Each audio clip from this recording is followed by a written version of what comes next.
So some people say it's going to take programmer jobs away. I don't think so.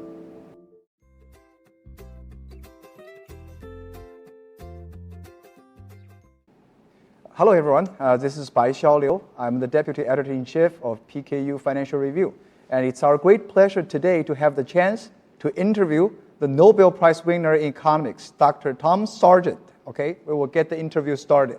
And today's topic is mainly about this very hot topics nowadays, talking about ChatGPT and artificial intelligence. And we noticed that you mentioned in your article the artificial intelligence frontier of economics theory, that with big data, faster computers, and better algorithm, we might see patterns where once we heard only noise. We wonder if the development of ChatGPT conform with your observation, and what do you think the ultimate ChatGPT application will look like? If you just sit back and ask yourself to define intelligence, human intelligence or animal intelligence, you know, one thing is we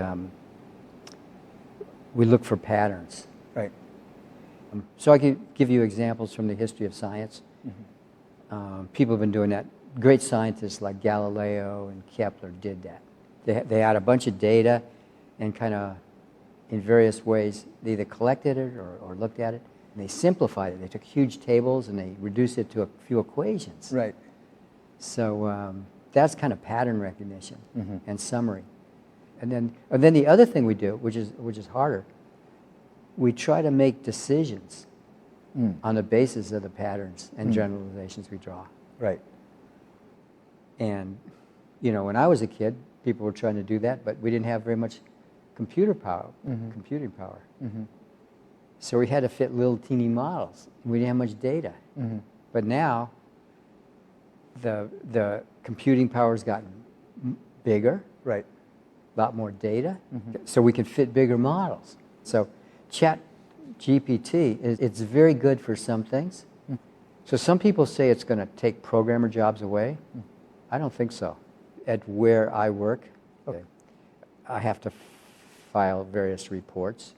So I asked it, would you please write this report? You know, a diversity and inclusion report about how I'm going to. It wrote one that was perfectly acceptable. And then, as you said, I did a couple fun things. I just show off to my wife. I wrote a love poem to her in Shakespearean. I see. You know, I mean, in the United States, we have a problem with something called fake news. He's trying to build AI to figure out Which news is fake? fake. What I told you is ChatGPT. Yeah. It just generated fake stuff. At least as professors, we think it's a very good assistance in terms of helping us to like revising wording and revising review reports and so on and so forth. But it cannot replace, like what you said, the little twist in it, right? It may help you to build up the baseline, but you still have, you are the one who needs to fill in the tweaking stuff, right? Exactly. According to the Schumpeterian process, the Schumpeterian creative destruction theory, do you think that this is another sort of a stage where we may observe this sort of a creative destruction that is caused by ChatGPT and this artificial intelligence and this big language model? I think they represent some sort of a kink point in the history of mankind.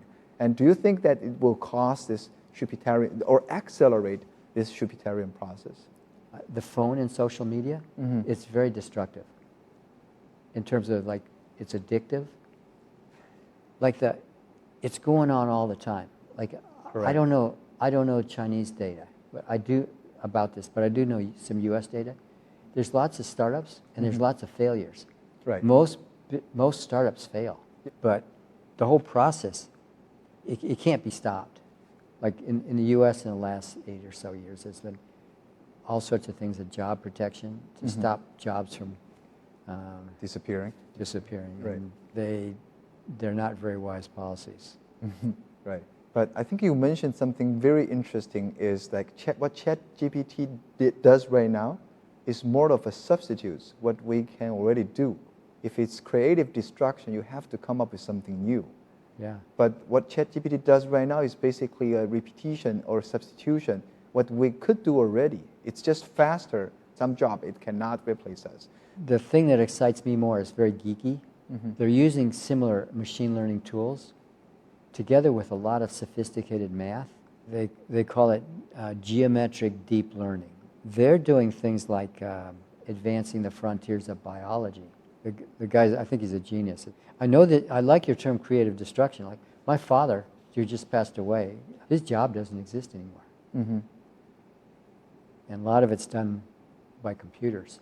I was thinking my job might not exist. As economists or as professors? Maybe both. I think our job is not only pass on the knowledge that I we agree. already created, but we need to create, like, you know, I what agree. you did, right? I agree. And I'm always more sort of optimistic on this front Yeah. in terms of the creativeness in our thinking, in the Yeah. way that we think. My understanding of creativeness is to make the prediction more accurate. We could change machine learning or AI to some other thing. Mm-hmm. We go back 50 years and we'd be having the same worry about jobs being destroyed. Like computers, right? I think historians write about this. A lot of the jobs that were destroyed, so those jobs don't exist anymore, and It's a good thing. they would have said it was a good thing. Yeah, as civilization evolves, and maybe some type of jobs should be replaced. Yeah. And new jobs will be created, right? All right, that's all for today's interview with Dr. Thomas Sargent, the Nobel Prize winner in economics, and thank you very much for watching.